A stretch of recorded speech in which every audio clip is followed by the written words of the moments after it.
So here's my story and how I got depressed and how I'm trying to overcome it. Really, life changed quite a bit for me when I was in college. I got hurt in a car accident. My right leg was broken completely through, had a partial head injury. But I tell you what really pulled me through it was my dad showed up every single day when I was in rehab in the hospital, showed up every afternoon. Had to drive from Titusville to Orlando, South Orlando, with tolls and everything. He came and saw me like every day, and it made the difference to me.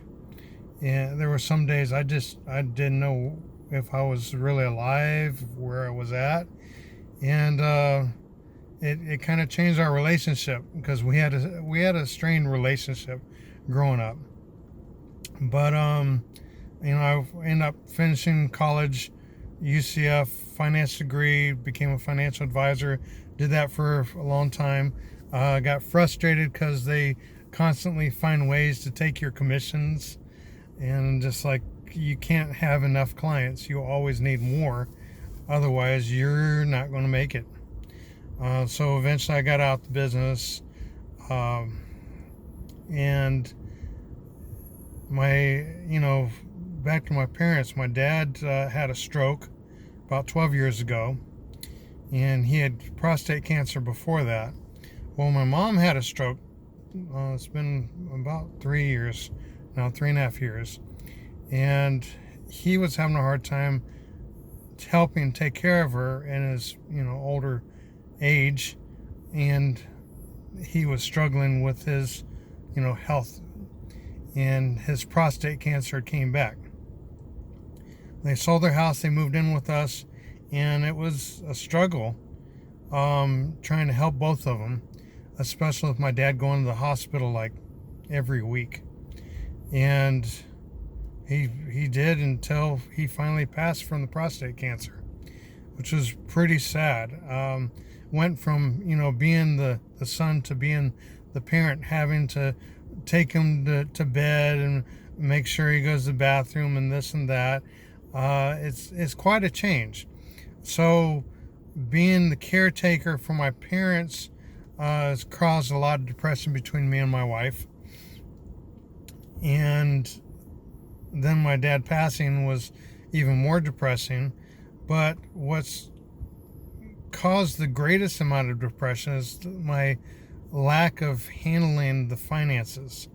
Now, it's already a little difficult not being able to work full time with my mom at home with us. Always have to make sure that I'm available in case my wife isn't feeling good, because she suffers from migraines.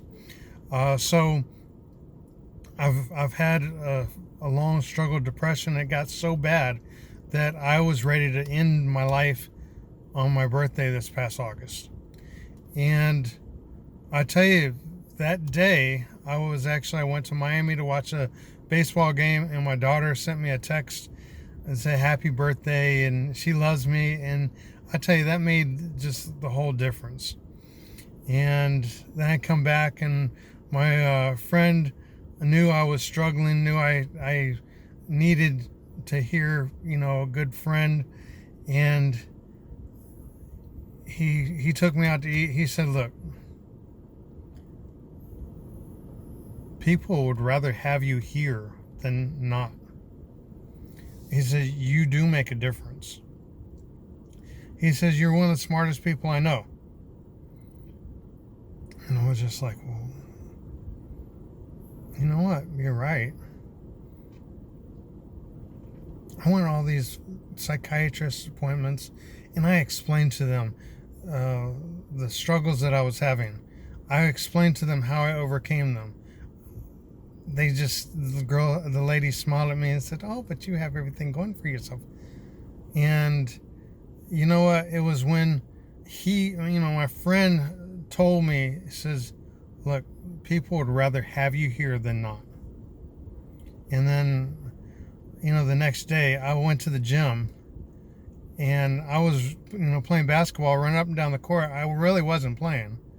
I had tears in my eyes because at least I thought I wanted to end my life. And after I dropped him off, I rode down the street, and there's a car that was on fire. And I was like, wow. I was like, you never know when it's your time. When it's your time, your number, it's called. You don't have that choice.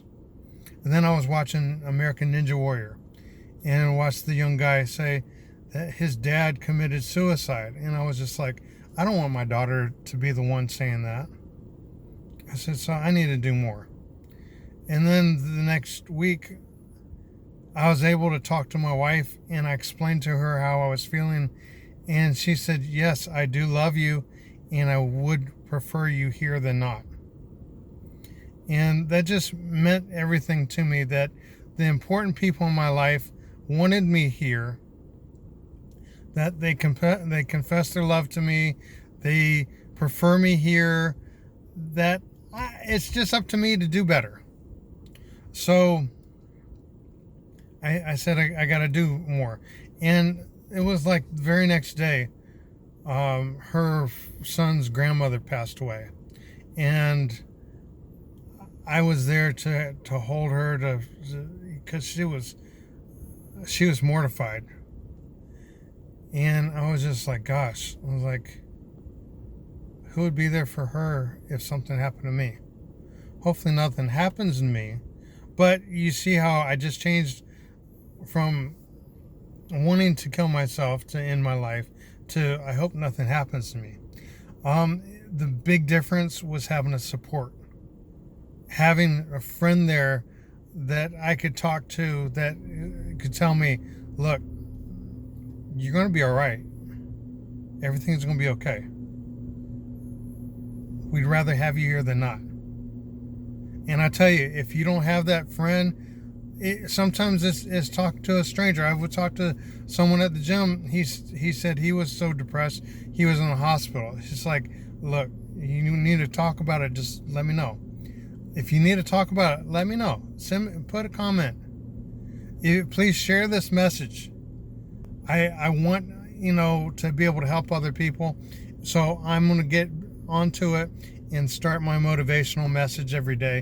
What messages that I, hear, that I read, that try to motivate me every day. So thank you for watching. Please like, comment, share. If you need someone to talk to, comment. Please, I appreciate, anyone just like to be able to help someone.